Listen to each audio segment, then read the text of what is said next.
할렐루야. 오늘 읽은 말씀 가운데 29절에 하나님이 미리 아신 자라는 대목이 나옵니다. 이 안다 하는 말은 그 원문의 표현을 보면 야다라고 되어 있습니다. 그 야다라는 말은 사랑한다는 뜻입니다. 그래서 누구를 안다고 하는 것은 그를 사랑한다는 뜻입니다. 이것은 피상적으로 아는 것이 아니고 부부가 서로를 깊이 아는 것처럼 속속들이 안다는 것을 말씀합니다. 그렇기 때문에 사랑하는 사람 외에는 안다고 할 수가 없습니다. 그래서 하나님이 우리를 아신다고 하는 것은 부부간에 깊이 아는 것처럼 하나님이 우리에 대해서 너무나 자세하고도 정확하게 아신다는 뜻입니다. 이는 하나님이 우리를 창조하신 창조주이시기도 하지만은 하나님은 그의 전능하신 지식을 통해서 우리 모두에 대해서 정확하게 알고 있습니다. 그래서 오늘 하나님이 미리 아신 자라고 하는 말씀의 뜻은 하나님이 우리를 오래전부터 사랑하셨다는 뜻입니다. 그래서 성경은 안다는 말과 사랑한다는 말을 동일시하고 있습니다. 그래서 여러분이 성경을 읽을 때마다 하나님이 우리를 향해 안다고 할 때는 하나님이 우리를 사랑한다라고 이해를 하면 그건 틀린 것이 아닙니다. 디모데후서 2장 19절에도 주께서 자기 백성을 아신다고 했습니다. 주님은 자기 백성을 사랑하신다는 뜻입니다. 아모스 3장 2절에도 내가 땅의 모든 족속 중에 너희만 알았다고 말합니다. 하나님은 많은 민족이 있지만 이스라엘 한 민족만을 알았다고 말씀합니다. 이는 하나님이 이 땅에 많은 민족이 있지만 이스라엘 한 민족만을 사랑하셨다는 뜻입니다. 요한복음 10장에 목자와 양의 비유에서도 나는 선한 목자라 내가 양을 안다고 했습니다. 이것은 목자이신 주님이 우리를 사랑하신다는 뜻입니다. 그래서 11절에 목자는 선한 목자는 양을 위해 목숨을 버린다고 했습니다. 왜? 우리를 아시고 사랑하기 때문에 우리를 위해서 예수님이 자기의 목숨을 희생시켰습니다. 그렇기 때문에 이 주님이 우리를 아신다고 할 때는 우리를 사랑하시고 우리를 정확하게 아시기 때문에 그 사랑에는 결코 후회하심이 없습니다. 사람끼리 만나서 서로 사랑하고 결혼해서 살면 상대방을 잘 모릅니다. 처음에 연애할 때는 이런 사람인 줄 알았는데 살고 보니까 숨겨졌던 성격들이 나오게 되고 몰랐던 부분들이 나오게 되면서 당신 나에게 나를 속였다고 그렇게 말하고 성격차가 있다고 말하고 그렇게 해서 상대방에 대한 실망으로 인해서 갈라지고 하는 경우들도 많습니다. 그러나 하나님은 우리에 대한 사랑이 있어서 철저하게 아시고 정확하게 아시기 때문에 우리에 대해서 실망하는 법이 없습니다.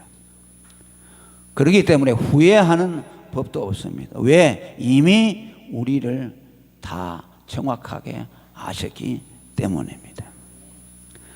하나님이 우리를 부르시고 택하시면은 후회하심이 없다고 하신 말씀은 이미 우리에 대해서 완전히 파악하셨기 때문에 아이고 내가 저걸 왜 사랑했노, 내가 왜 죄를 택했노 라고 하나님은 결코 후회하는 법이 없다는 말씀입니다. 로마서 11장 2절에도 하나님이 그 미리 아신 자기 백성을 버리지 않는다. 하나님은 자기가 택해 놓으신 백성을 절대로 버리는 일이 없는데 그 이유는 뭐냐? 벌써부터 그에 대해서 너무나 잘 알기 때문에 주님을 실망할 새로운 일들이라는 것은 없기 때문입니다. 그래서 하나님이 야곱은 택하고 에서는 미워했다. 야곱은 사랑하고 에서는 미워했다. 그들이 선을 행할 줄 알기 전부터 어머니 뱃속에 있을 때부터 내가 야곱은 사랑했다고 그랬어요. 그들이 나중에 태어나서 그들의 성향이 나타나고 그들의 인격이 나타나지만은 그들의 인격의 됨됨이에 따라서 하나님이 야, 이건 내가 잘못 선택했으니까 안 되겠다 하고 물러야겠다, 그런 법이 없습니다. 야곱은 성격이 매우 안 좋은 사람입니다. 욕심쟁이입니다. 거짓말쟁이입니다. 그럼에도 불구하고 하나님은 야곱을 버리지 않았습니다. 왜입니까? 벌써 그를 알고 있었기 때문입니다. 교활하고 거짓말쟁이고 욕심 많은 사람이라는 것을 이미 그는 형성되기 전에 DNA가 만들어지기 전부터 주님은 야곱을 아셨기 때문입니다. 오늘도 여러분, 주님은 여러분에게 대해서 실망하고 야, 너가 그럴 줄 몰랐다 하고 여러분을 버리는 일은 결코 없습니다. 왜냐하면 하나님은 이미 여러분들을 다 아셨기 때문입니다. 우리의 약점도 아시고 우리의 성격적인 결함도 아시고 우리 못된 점도 주님은 우리가 태어나기 전부터 다 알고 있었어요. 그 다음에 이 사랑은, 하나님의 이 야다의 사랑은 어떤 사랑인가 하는 것을 오늘 성경이 우리에게 말씀합니다. 그 야다의 사랑, 우리에 대한 주님의 사랑은 정확한 사랑이기 때문에 우리를 아시는, 우리에게 무엇이 필요한 것인지를 가장 정확하게 아시는 주님이기 때문에 그 사랑의 내용도 우리에게 가장 적합하고 필요한 사랑을 주셨습니다. 그 사랑이 무엇인가 하니까 구속의 사랑입니다. 오늘 여기 읽어보면 주님이 우리를 미리 아시고 불러주신 것은 우리를 의롭다 하시고 우리를 영화롭게 하기 위해서 우리를 주님이 사랑하시고 택해 주셨다고 말씀합니다. 왜 그랬느냐? 우리에게 필요한 것이 구원이라는 것을 하나님이 아셨기 때문에, 우리에게 하나님의 의가 필요하다는 것을 아셨기 때문에, 우리가 죄인이라는 것을 알고 하나님의 진노 아래 있다는 것을 알기 때문에 우리를 그 진노에서 건져내는 것이 가장 급한 일이고 그것이 우리에게 가장 필요한 사랑이라는 것을 하나님이 아셨기 때문입니다. 부모들은, 육신의 부모는 자식들의 필요한 것을 잘 모르는 데가 많습니다. 어렸을 때 아이들이 필요할 때는 먹는 것이죠. 기본적인 거. 그저 아기가 울면은 배가 고파서 우는 모양이다 하고 젖을 먹이고 또 그에게 필요한 음식을 제공합니다. 그러나 사춘기가 되고 그렇게 되면서 인생에 대한 고민이 시작이 되면 부모들이 잘 몰라요. 방문을 걸어 잠가놓고 말도 안 하고 그러면 저 애가 왜 그러는지 부모는 잘 모르니 그저 좋은 옷도 사다 주고 맛있는 음식도 먹여주고 용돈도 두둑이 주면서 너 그러지 말고 활발하게 뛰어놀으라고 이렇게 사랑을 줍니다. 그럼 자식들은 아이고 우리 엄마 아빠는 내 마음을 너무도 모른다. 내가 지금 무슨 고민이 있는지 알지 못한다고 생각하죠. 그러니까 더 부모에 대해서 반발하기도 합니다. 그런데 하나님은 우리에 대해서 정확하게 아십니다. 오늘 죄인들에게 무엇이 필요한 것인가 하는 것은 우리 자신보다도 더 잘 알고 있어요. 인간은 죄인이기 때문에, 죄로 말미암아 무지해졌기 때문에 우리 자신에게 무엇이 필요한지 몰라요. 여러분들을 한번 생각해보세요. 여러분들이 인생에서 지금 가장 필요하다고 생각하는 것이 무엇일까요? 한번 다 내어놓고 얘기를 해볼게요. 뭐 가정 문제, 직장 문제, 또 친구 문제 있죠. 우리는 그것이 제일 급선무라고 생각하죠. 그러나 하나님이 보실 때는 달라요. 하나님 볼 때는 전혀 달라요. 왜? 우리는 죄인이기 때문에 내 자신을 정확하게 볼 수 없어요. 여러분들이 거울을 매일 보지만 여러분 자신들을 안다고 생각합니까? 가장 모르는 것이 뭐냐? 자기 자신이에요. 다른 사람에 대해서는 오히려 내 자신보다 더 잘 알아요. 왜냐니까 상식의 범주에서 다른 사람들을 그 카테고리 안에 넣어놓고 분류해서 대충 알아맞히지만 자신은 자기를 객관적으로 볼 수 있는 안목이 없어요. 이게 고민이죠. 누가 더 잘하느냐? 남이 그 사람을 잘 알아요. 남이 지적해 너 이렇다 하면 내가 그렇구나 깨닫게 되잖아요.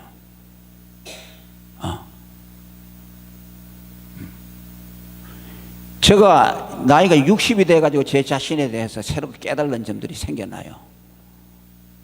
참 신기하죠. 60이 될 때까지 내가 누군지를 잘 모르는 점들이 있었어요.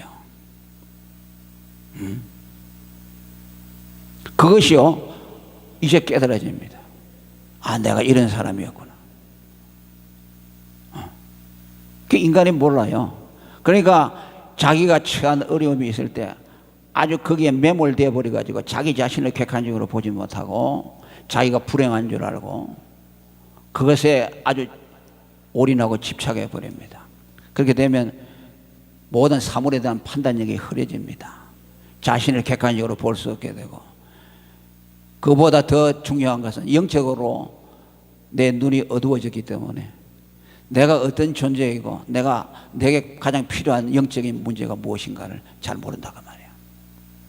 그러니까 바울 사도가 그렇게 말합니다.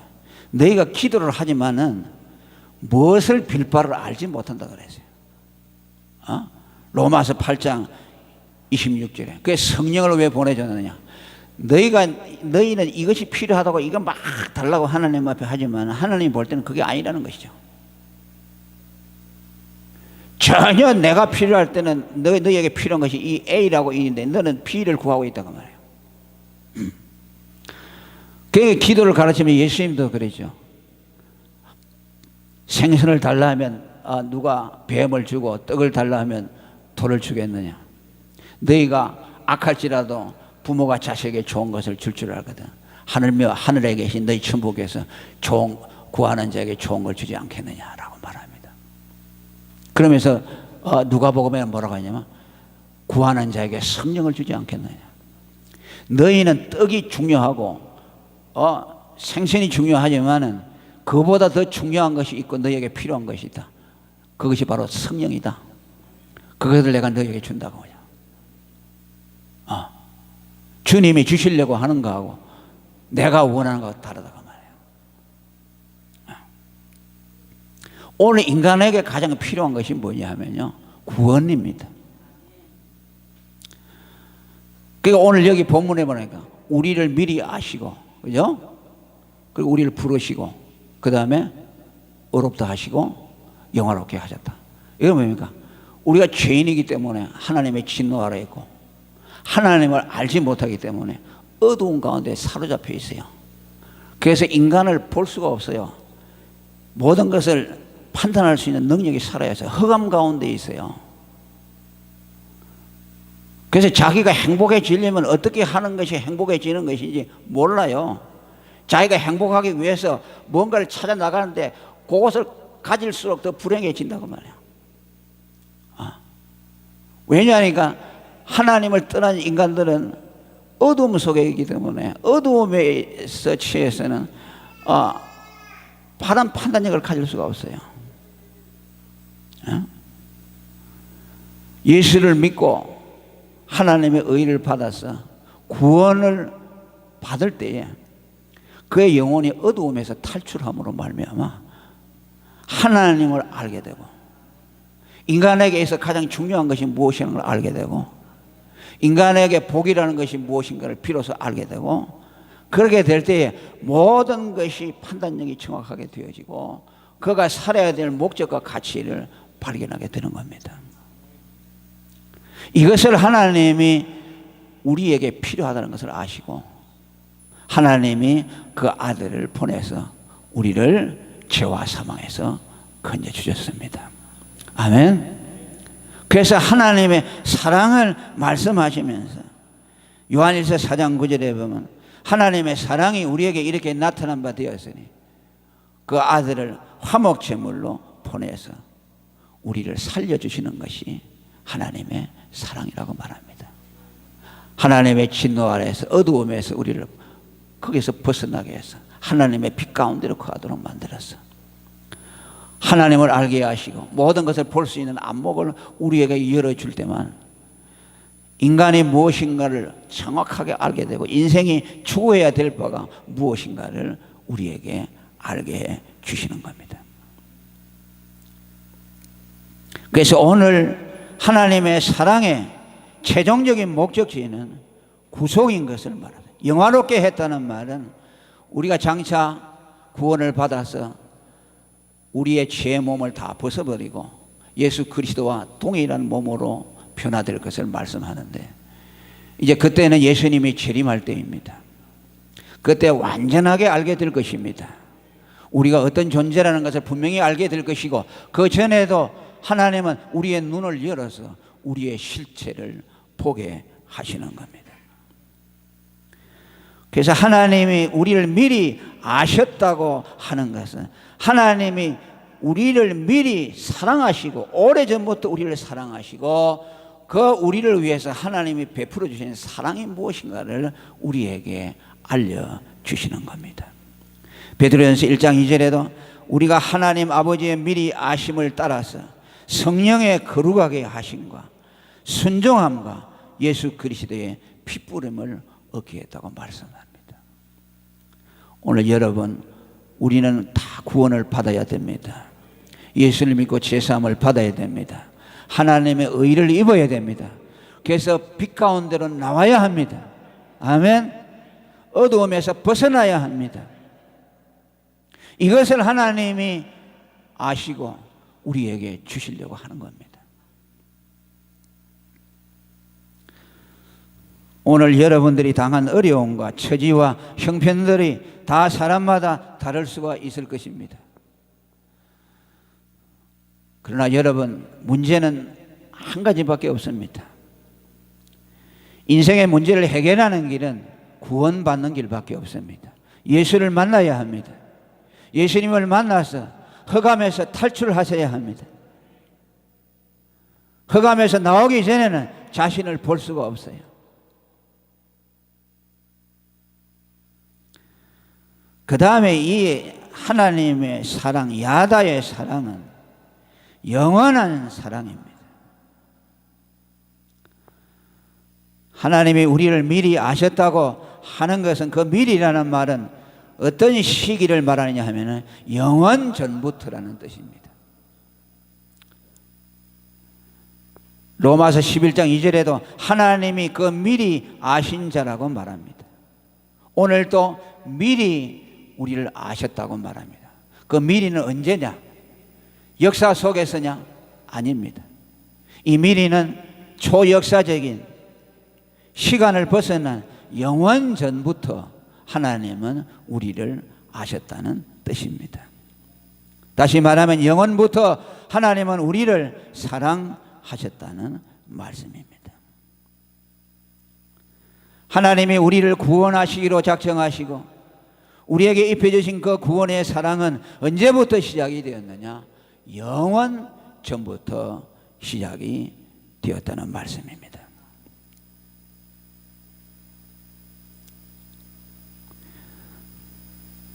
제가 이 설교에 대해서 자주 말씀했죠. 우리의 구원이 절대 안전할 수밖에 없는 사실은 시간 속에서 출발한 것이 아니고 초시간적이고 초역사적이고 초공간적이고 초물질적인 영원전에 하나님에 의해서 시작되었기 때문에 시간과 공간과 역사 속에 일어난 일들이 우리의 구원, 하나님의 사랑을 손상시키거나 그것에 영향을 줄 수 없다는 것입니다. 우리는 영원이라는 시간 개념을 알지를 못합니다. 하나님의 나라라는 공간의 개념도 우리는 잘 알지 못합니다. 그러나 분명한 것은 하나님이 우리를 선택하시고 사랑하기로 작정한 그 시간이 우리가 알고 있는 역사 속에서 시작되지 아니했다는 말씀입니다.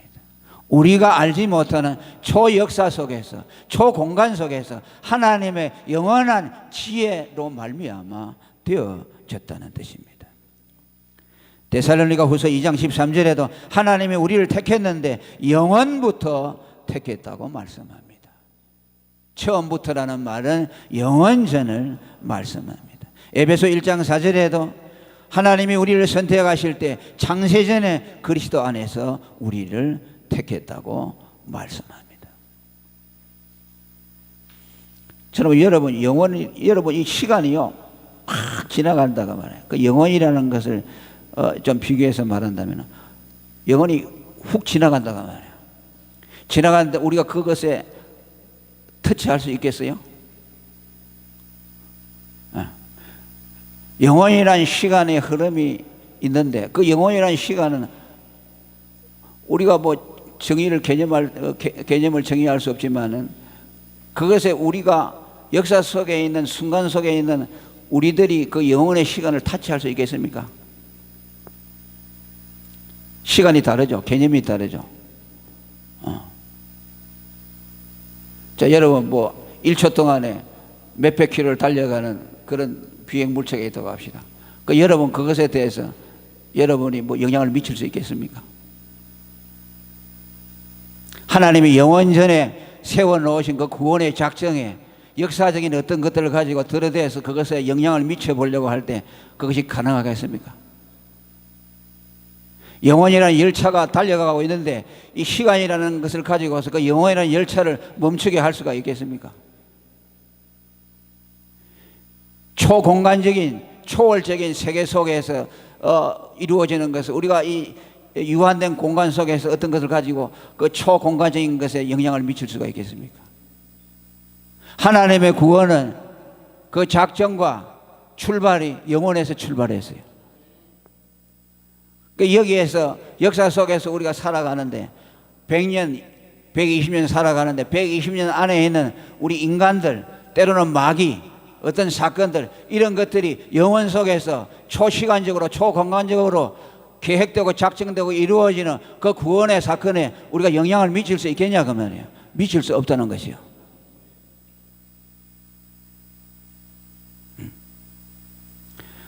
그러니까 오늘 구원이 손상을 입는다거나 이렇게 생각하는 사람들은 하나님의 그 구원을 유한된 것으로 생각하는 것이죠.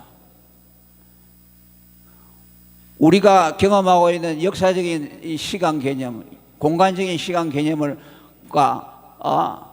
하나님의 영원한 구원과 같은 것으로 생각한단 말이에요. 결단코 그렇게 될 수가 없어요. 그냥 미리 아셨다, 미리 작정했다. 오늘 39절에는 38절에는 미리 아셨다 그러고 그 다음에 뒤에는 뭐냐 미리 작정했다 그러죠. 그 다음 뭐냐면 영원전에 우리를 아시고 영원전에 구원을 작정하셨다는 것이죠. 그러니까 마귀라고 할지라도 그 마귀라는 놈이 우리 구원에 영향을 미칠 수가 없어요. 왜냐하니까 마귀라는 놈도 시간에 제한을 받는 존재예요.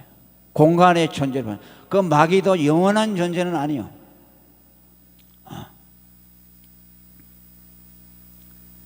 그래서 이 변하지 않는다는 것은 무슨 말이냐면 영원한 것밖에 없어요. 변하는 것은 영원할 수가 없어요.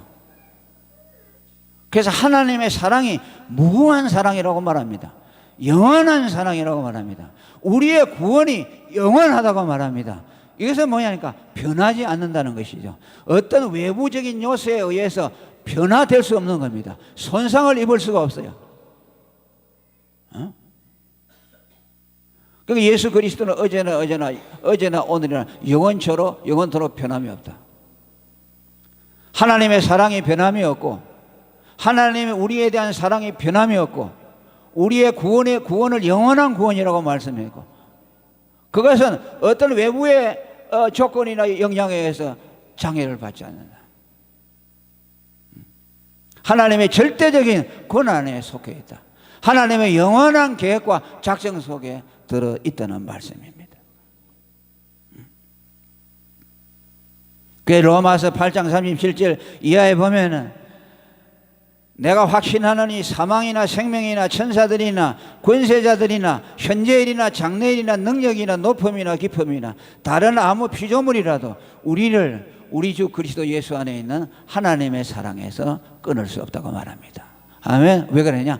그리스도 안에 있는 하나님의 사랑은 영원한 사랑이기 때문에 세상의 그 어떤 피조물도 하나님과 우리와의 있는 그 사랑의 관계를 끊어버리거나 영향을 미칠 수가 없다는 것이요.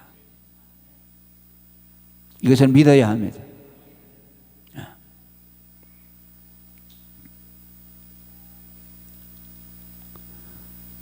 그리고 이 사랑은 하나님의 주권과 자기 자신의 자발적인 선택에 의해서 이루어진 것이기 때문에 이 사랑은 무조건적입니다. 오늘 하나님이 미리 아신 자라고 29절에 하신 말씀은 하나님의 주권에 의해서 되신다는 뜻입니다. 누가 영향을 받아서는 누구의 근거를 받은 것이 아니라 하나님 주도적으로 하나님 자발적으로 미리 사랑하시고 미리 아셨다는 뜻입니다.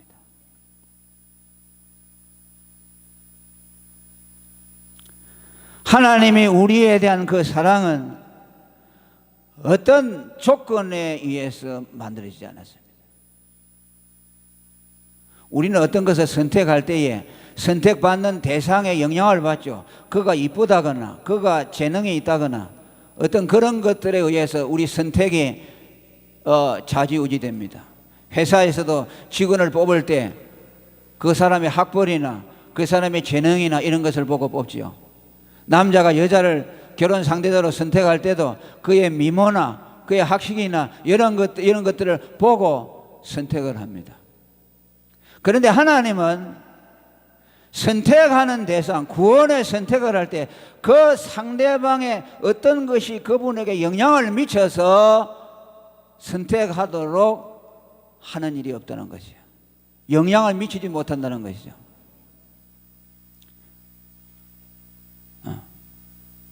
그래서 솔로몬이 후처가 1000명이 되지 않았습니까? 미모에 아주 탁월한 후첩들이 1000명이나 있었지만은 그 가운데 누구를 가장 사랑했느냐 하면 아가서 1장에 보면은 게달의 장막과 같은 슐람미 여자를 사랑한다고 했습니다. 게달의 장막이라는 것은 뭐냐 하면 염소 털 가죽과 같다는 뜻입니다. 지극히 볼품이 없다는 것이죠. 그 집에서도 아주 버린 딸로 쳐서 밭에 나가서 일을 할 때 그 슐람미만 시켰어요. 그래서 얼굴이 새까맣게 탔습니다. 그의 미모로서 내세울 것이 없습니다. 그런데 솔로몬 왕이 1000명의 후처 가운데서 그를 가장 사랑했다고 말합니다. 객관적으로 볼 때는 그가 사랑받을 만한 요소가 없습니다. 그런데 왜 솔로몬 왕이 술람미 여자를 가장 사랑했느냐? 술람미 여자가 그에게 어떤 영향을 미쳤어가 아니라 솔로몬이 가지고 있는 자기의 기쁜 선택에 따라서 됐다는 겁니다. 그냥 술람미 여자가 좋았다는 것이죠. 오늘로 말하면 눈에 콩깍지가 낀 겁니다. 다른 사람이 볼 때는 왜 그 사람을 결혼 상대자로 선택했느냐 물어보면 그냥 좋아서라고 말합니다. 어떤 분이 비행기를 타고 가면서 옆에 앉았는데 남자가 자기 사진을, 부인의 사진을 보여서 자랑하는데 참 이쁘다고 하면서 보여주니까 박색이라도 그런 박색이 없다고 말해요. 근데 저런 여자를 갖다가 이쁘다고 하느냐. 그 앞에서는 말을 못하니까 미인이시네요. 그런데 집에 와서 자기 부인한테 얘기했다는 거야. 오늘 비행기를 타고 가는데 옆에 사람이 자기 부인이 이쁘다고 내놓았는데 보니까 너무나 못생겼는데 그래 이쁘다고 하대. 하나님이 우리를 사랑하실 때도 우리의 어떤 예수님에게 매력을 끌만한 어떤 것이 있었거나 하나님의 선택을 받을 만한 남다른 어떤 것이 있어서 하나님이 우리를 택하여 주신 것이 아니고 전혀 그것과는 상관없이 하나님 자발적인 그 이유는 무엇인지, 왜 나를 사랑했는지, 왜 여러분을 택해 줬는지 도무지 이해가 되지 아니하니만은 하나님이 자기 마음에 들어서 그렇게 하셨다는 거예요. 그래서 에베소 1장에 보니까 자기의 기쁘신 뜻대로 그리스도 안에서 우리를 예정했다고 말씀합니다. 기쁘신 뜻대로는 뭡니까? 자기 마음에 들어서라는 겁니다. 객관적인 표준에 의해서가 아니라 하나님 자신의 마음에 들어서 우리를 선택했다는 말씀입니다. 바울 사도도 그렇게 말했죠. 하나님이 그의 구원받은 백성들을 선택할 때 육체를 따라 지혜 있는 자가 많지 않고 능한 자가 많지 아니하고 문벌 좋은 자가 많지 않다. 무슨 말입니까? 남에게 내세울 것이 없는 가장 보잘것없는 사람들을 하나님이 택해 주셨다. 왜 그랬느냐? 그건 알 수 없다는 것이요. 하나님의 기쁘신 뜻에 의해서 되어졌다는 말씀입니다. 어떤 것도 그 주님의 선택에 영향을 미칠 수가 없다는 겁니다.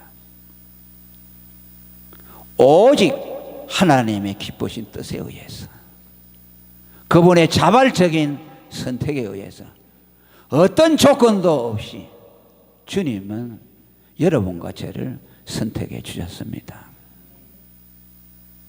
내세울 것이 없어요. 우리는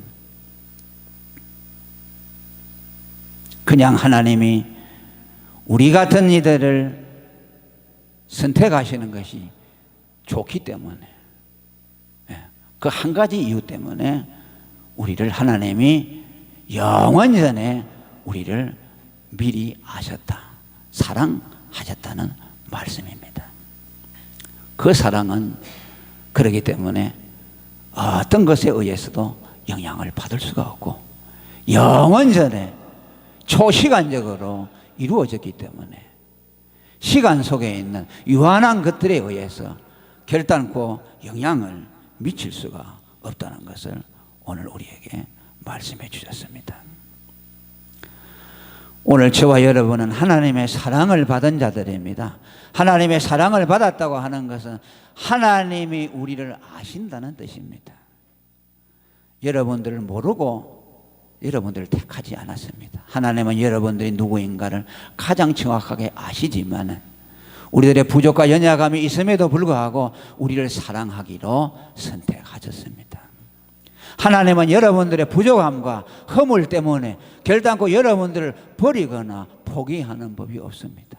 사람들은 여러분들이 어떤 자격에 미달된다고 버릴 수가 있고 도중에 끊어버릴 수가 있지만 하나님은 우리에 대해서 결단코 그렇게 하시지 않으십니다. 우리에 대해서 모르시는 바가 하나도 없습니다. 우리의 성향과 우리의 인격과 우리의 사람 됨됨이 모든 것을 다 아시는 주님이 그것을 아심에도 불구하고 우리를 무조건적으로 선택해 주셨습니다. 그렇기 때문에 그 사랑은 어떤 외부의 조건에 의해서 영향을 받을 수가 없고 하나님의 영원전의 결단에 의해서 자발적으로 선택된 것이기에 우리는 주님 앞에 도중 포기를 받거나 내침을 받지 않습니다. 이 하나님의 영원한 사랑을 믿으시기를 축원합니다. 할렐루야. 통성으로 기도하겠습니다.